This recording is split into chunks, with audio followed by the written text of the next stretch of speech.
Do të lidhemi në këto momente me Gjermanin, ku ashtu sikur se thamë edhe më herët, do të komunikojmë me Lulzim Veliun, analist në lidhje me zgjedhjet e parakohshme në Kosovë dhe votimet që mban sot diaspora. Përshëndetje zoti Veliu. Përshëndetje. Ju jetoni në Gjermani dhe sot diaspora voton për zgjedhjet e parakohshme parlamentare në Kosovë. Si po shkon deri në këto momente procesi i votimit? Po pra, sot një ditë para mbajtjes së zgjedhjeve në Republikën e Kosovës, diaspora të cilët janë të regjistruar për të votuar në selit e konsulatave dhe ambasadat, e kanë të drejtën të votojnë për selit më të afërta të tyre, duke filluar nga ora 7 e mëngjesit, kur ka filluar votimi deri në orën 19. Mirë, po gjithë duhet thënë se kësaj radhe mërgata është ndarë në 3 grupe të votimit, pjesa më e madhe e tyre të cilët kanë shkuar në Kosovë për festat e fundvitit dhe për të shfrytzuar të drejtën e tyre për të votuar. Pastaj 72.000 janë paraqitur për të bërë regjistrimin me post dhe në selit e konsulatave, nga ta janë 17.000 të cilët të votojnë në 28 ambasada dhe konsulatat të Republikës së Kosovës në vendet të ndryshme, ndërsa pjesa tjetër ka pasur mundësi që votin e tyre ta dërgoj përmes postës, qoftë në Komisionin Qendror Zgjedhor, qoftë edhe ambasadat dhe konsulatave në të afërta të tyre. Në Zgjedhor ka filluar si në çdo vend tjetër votimi në orën 7 të mëngjesit dhe gjithçka ka shkuar në rregull deri në këtë sipas informacionit që kemi, nuk është se është shënuar ndonjë ekces apo një problem kudo qoftë në këtë seli, dhe unë uroj, por jo vetëm që uroj, por unë e besoj shumë se gjërat e tilla nuk do ndodhin, duke pasur për bazë se Kosova, për dallim nga vendet e tjera të rajonit, ka një traditë të mirë të mbajtjes së zgjedhjeve të ndershme, të rregullta edhe me daljen e rezultateve të shpejta. Uroj edhe kësaj here të jetë e njëjta gjë dhe nesër të jemi të kënaqur të gjithë, të festojnë të gjithë dhe me shpresë që sa më shpejt që është e mundur të kemi krijimin e qeverisë, pasi kemi kaluar më tepër se një vit që Kosova është pa institucione ekzekutive. E kuptoj. Zoti Veliu, ju thatë që janë rreth 17.000 qytetarë të Kosovës që do të votojnë në 28 ambasada konsulata nëpër Evropë. Pse është një numër kaq i ulët kur dihet në fakt që një pjesë e mirë e qytetarëve të Kosovës jetojnë në Evropë dhe ndoshta numri është shumë më i madh se sa kaq? Pse kjo pjesëmarrje? Unë thash se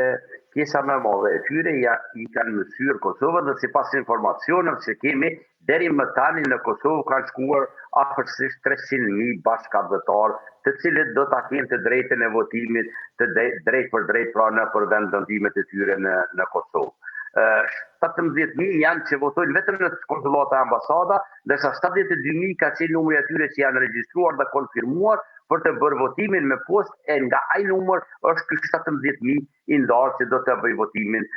që kanë dashur të bëjnë votimin drejt për drejt në selit e konsulatave dhe ambasadave. Ndoshta një pjesë e mirë e qytetarëve dhe janë të mërzitur me daljet e shpeshta në votime, pasi që qytetarët e Kosovës për herë të 4 dalin në zgjedhje brenda vitit 2025. Pra kemi shumë zgjedhje dhe si të tilla ndoshta një pjesë të njerëzve janë të mërzitur, të lodhur dhe ndoshta edhe nuk e mendojnë një gjë të tillë për ta bërë. Ju kuptoj. Zoti Veliu, cila mendoni se është pesha e votës së diasporës në këto zgjedhje? Po, unë mendoj se pesha e votës është dhe duhet të jetë e njëjtë e të gjithë qytetarëve, qoftë atyre që votojnë në Kosovë, qoftë atyre që votojnë në selit e ambasada o konsulatave edhe atyre që votin e tyre e dërgojnë me post. Unë nuk mendoj se vota diasporës kësaj radhe do ta bëj atë ndryshimin e madh që e bëri në vitin 21, pra që nga vitin 21 tutje gjithmonë është folur më tepër për votën, se pikërisht vota diasporës që e bëri ndryshimin e madh dhe i dha lëvizjes vendosje më tepër se 50% për të udhëhequr në 4 vite me Kosovën, ndërsa për asaj periudhe e tutje shumë subjekte politike nga Kosova kanë shprirë aktivitetin e tyre në për vendet të ndryshme, duke duke riaktivizuar degët dhe ndegët, apo ndoshta edhe duke krijuar të reja në mënyrë që të marrin edhe ata pjesën e votës së diasporës, dhe mendoj se ajo votë do të jetë e shpërndarë në subjekte të ndryshme politike të Kosovës. Ju e keni ndjekur dhe fushatën zgjedhore të partive. Si e keni parë? Po, unë mendoj se kjo fushat ka qenë shumë më e qetë dhe më pak njerëz nga ajo që ishte në shkurtin e vitit të kaluar. Në një farë forme edhe kjo tregon atë vullnetin e qytetarëve për të mos u bashkuar për arsye se kemi zgjedhjet e 4-ta brenda një viti dhe nuk është e mundur që çdo herë për çdo zgjedhje të vrapojmë pas subjekteve me javë të tëra për të mbështetur ata në programet e tyre. Mirë po, diçka që është vërejtur kësaj radhe, edhe gjuha e pjesëmarrësve apo e subjekteve politike ka qenë më e butë, ka qenë më jo shumë fyese ndaj subjekteve të ndryshme politike, dhe në këtë mënyrë është dhënë një sinjal se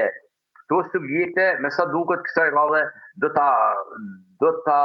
te i kalojnë gjithë atë çfarë ka qenë në të kaluarën dhe do të jenë më bashkëpunuese pas daljes së rezultatit përfundimtar të zgjedhjeve në mënyrë që të krijohen institucionet e Kosovës. Pra, me sa duket, vijat e kuqe janë tërhequr tani nga subjektet politike. Si do të ndikojë vendimi i Bashkimit Evropian për heqjen e sanksioneve për Partinë e Kurtit në këtë zgjedhje? Po, unë mendoj se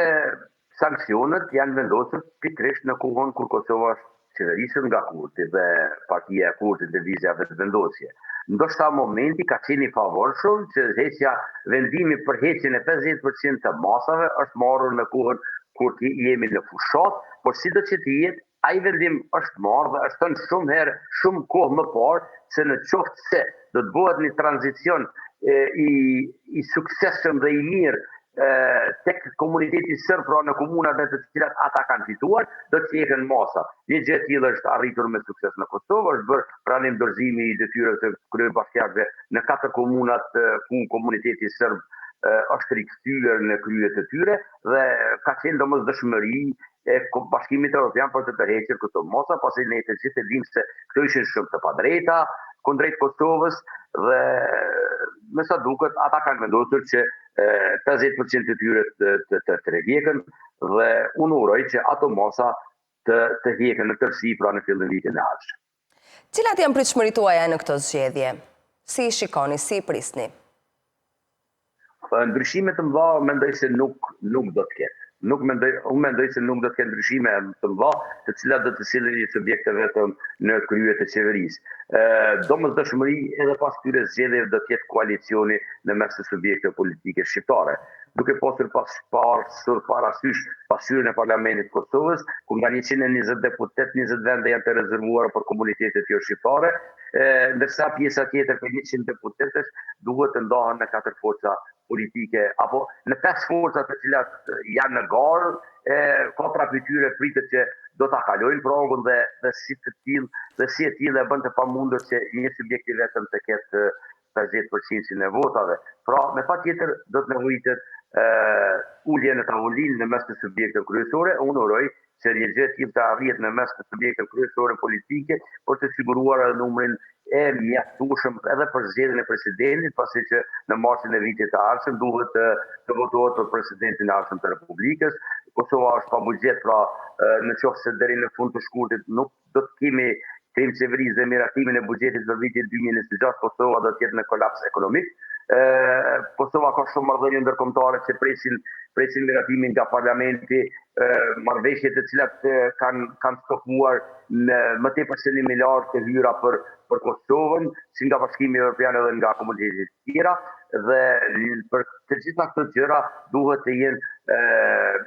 një faktor i mjaftueshëm për liderët tanë politikë dhe subjektet politike që të tajkalojnë ndasitë mes tyre dhe në të mirën e Kosovës të marrin vendimet e duhur dhe të krijojnë qeveri sa më shpejt që është e mundur. Zoti Veli, unë ju falenderoj për këtë lidhje dhe për gjitha argumentat dhe mendimet që përcollët. Faleminderit, kënaqësi, ishte kënaqësi.